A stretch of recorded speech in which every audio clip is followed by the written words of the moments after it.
Permission लेकर के स्नान नहीं करेंगे। परमिशन देने का अधिकार किसी को नहीं है।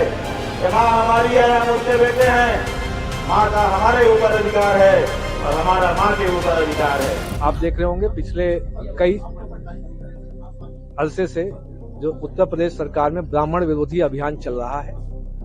ब्राह्मणों को चुन चुनकर उन पे अत्याचार किए जा रहे हैं। कहीं जेल में डिप्टी जेलर ब्राह्मण को मार दे रहा है, कहीं किसी थाने में विकलांग ब्राह्मण को पीट पीट के मार दिया जा रहा है। अभी हाल ही की जो 2 हफ्ते के अंदर जो घटनाएं हुई, जिसमें कि माघ मेले में मौनी अमावस्या के दिन हमारे शंकराचार्य ज्योतिर्मठ के अभिमुक्तेश्वरानंद जी महाराज वहां पर स्नान के लिए गए, तो उनके शिष्यों के साथ बूढ़े बूढ़े सन्यासियों तक अब किसी पैरों से, लात से, जूते से मारा गया है।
आप देख रहे होंगे पिछले कई अरसे से जो उत्तर प्रदेश सरकार में ब्राह्मण विरोधी अभियान चल रहा है।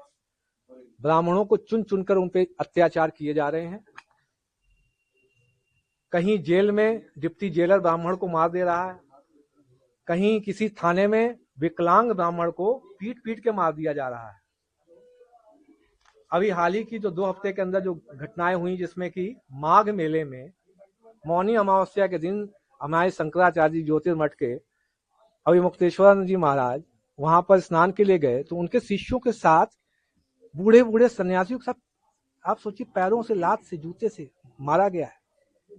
चोटी जो ब्राह्मण समाज की गरिमा, अस्मिता और सांस्कृतिक प्रतीक है, उसको चोटी से घसीट के आप देखिए कैसे जमीन में घसीट के प्रशासनिक लोग मार रहे हैं।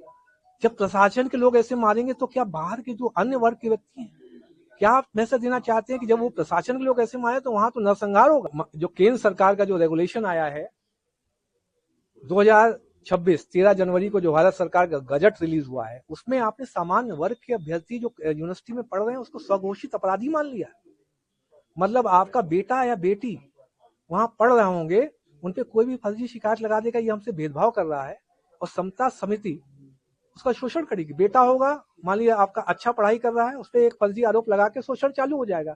बेटी होगी, एक फर्जी आरोप लगाया जाएगा, समता समिति खुद ही उनका शारीरिक शोषण करेगी। आपके बेटे और बेटी आत्महत्या के लिए मजबूर होंगे। सबसे बड़ी दुर्दशा का कारण यह है कि हमारे समाज के जो, हमारे ब्राह्मण समाज के जो MP MLA हैं, वो बिल्कुल मूक दर्शक बनकर बैठ गए हैं। उनके मुंह से कुछ निकल ही नहीं रहा है। क्या वो चाहते हैं कि समाज में बेटे बेटियों, बहू बेटियों का रेप होगा तब भी कुछ नहीं बोलेंगे? क्या वो कॉर्पोरेट कंपनी के जो एक एम्प्लॉय के तौर पे काम कर रहे हैं, जिसमें कि जब कॉर्पोरेट कंपनी के CEO बोलेंगे कि हाथ राइट वाला हिलाओ, तब राइट वाला हिलाएंगे, लेफ्ट वाला हिलाओ, लेफ्ट वाला हिलाएंगे? क्या आह्वान करेंगे? मेरा अभी भी आह्वान है, जितने भी ब्राह्मण समाज के जनप्रतिनिधि आप कहीं भी हो, किसी भी बूथ अध्यक्ष से लेके आप कहीं भी आप ब्राह्मण समाज के नाम पे हैं, किसी भी स्तर पर MP MLA, किसी भी बूथ अध्यक्ष, मंडल अध्यक्ष, तुरंत आप इस्तीफा देना प्रारंभ कर दें और समाज के साथ खड़े हों, क्योंकि आपका जो जनप्रतिनिधि है वो सोया हुआ है, कॉर्पोरेट कंपनी का एम्प्लॉय बन के बैठा हुआ है।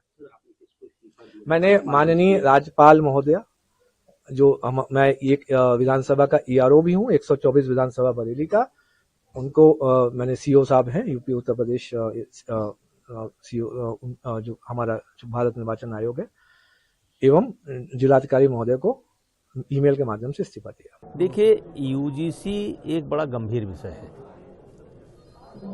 इसलिए मैं इसको अध्ययन कर रहा हूं और जो कुछ भी बोलूंगा बहुत सोच समझ करके बोलना है, क्योंकि ये समाज से जुड़ा हुआ मुद्दा है और कोई सामंजस्य निकलना चाहिए।